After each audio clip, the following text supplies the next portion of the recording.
Hey everybody, thanks for tuning in to watch. My name is Carron and I'm a graduate student in electrical engineering here at Georgia Institute of Technology, also known as Georgia Tech. And my purpose in making these videos is to try to teach you K through 12 students a little bit more about engineering, specifically about what goes into the technology that's used to make microchips, and a little bit about what it's like to be a graduate student in engineering. So I assume you're watching this video on some sort of a computer. It might be a laptop, it might be a tablet or a cell phone, but some sort of computer with a microchip. And I wonder if you've ever stopped to ask yourself why computers are everywhere. Why do we need them so badly? Well, one of the main reasons that we need computers is that they're very good at doing some things that humans are really bad at doing.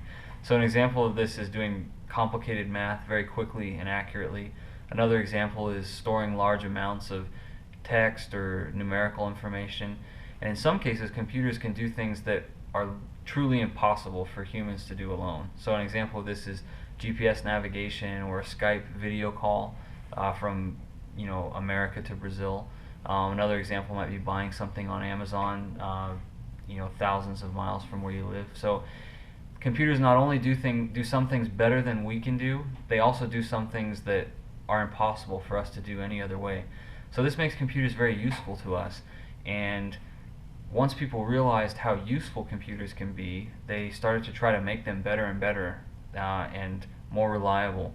So the first computers were really large, would take up whole rooms, in some cases whole buildings, and they would consume enormous amounts of power, and they would break down all the time. They were really unreliable, not portable, and basically they weren't very good. So for all that effort, they still weren't much better than a pocket calculator that you can carry around for a few dollars today. So over the years, we've gotten much better at making computers more reliable, faster, smaller, and able to consume less power. So this makes it to where we can have computers that do very powerful things very quickly and reliably, and yet they're small enough to fit in our pocket. So one of the ways that we're able to make computers faster and faster is by making the microchips and the pieces inside of the microchips smaller and smaller and smaller. You can kind of think of this as two people that have to exchange a package. So one guy has to take a package to the other guy. If they're miles apart, then the one guy has to either get in a car or take a train or walk to the other guy to hand in the package. If they're only a few hundred feet apart, it can happen much more quickly because the guy can just run straight to the other guy and hand in the package. If they're standing right next to each other, it happens almost instantaneously. You just hand the package to the guy right next to you. So a similar principle exists for computers. The smaller and smaller that we can make transistors, which are the fundamental pieces of a modern computer, the smaller we can make those, the faster and faster that they can exchange information back and forth, which means that the computer system as a whole can do more and more powerful things and handle more and more information more quickly. So this raises a question: how can we make microchips or transistors, the pieces of microchips, how can we make them smaller and smaller and smaller? To do this, we need a very special room called a clean room.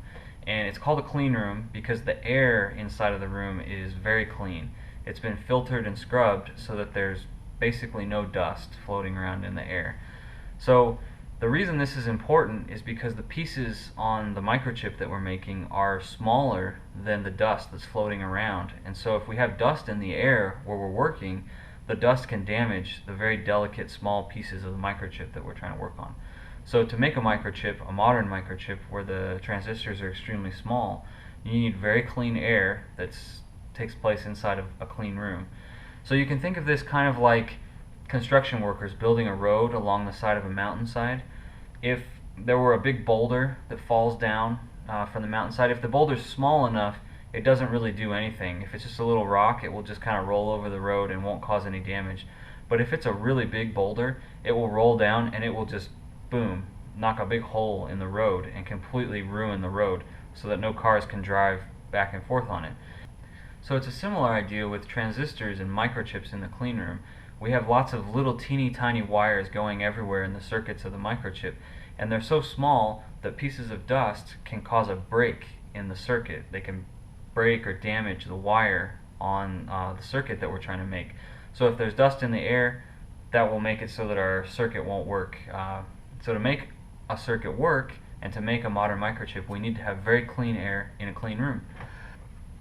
So we'll go through a few of the fundamental steps involved in making a basic microchip. So the chips that we'll be making here in the clean rooms at Georgia Tech are much larger than those that are made in a modern commercial microchip that you might buy from Intel or Apple, for example. But they still have the same basic principles that are used to make them.